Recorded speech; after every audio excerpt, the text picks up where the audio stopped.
rus soos Jesus.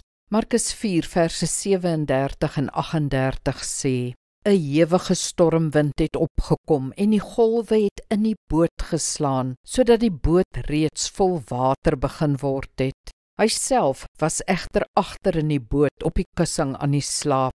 Hulle maak hom toe wakker en sê vir hom, Meester, gee U nie om dat ons vergaan nie. Jesus moes baie moeg gewees het, of baie ontspanne, dat hy in 'n storm kon lê en slaap, as ons maar so kon slaap. 'n Belangrike deel van 'n gesonde leefstyl is om goed te kan slaap, so ook met ons rustye oor die algemeen, persoonlike tyd, naweke, vakansies.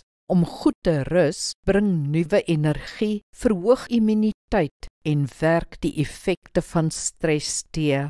Is hierdie temas dan ook geestelike temas? Ja, dit is, want God se wil is dat ons gesond en lank sal leef.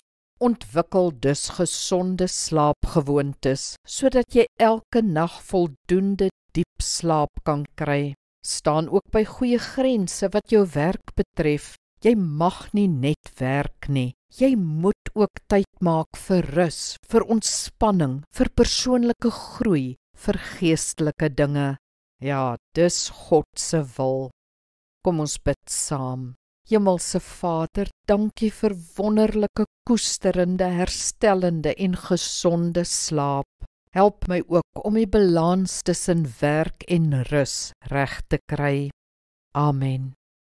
Die Here seën jou.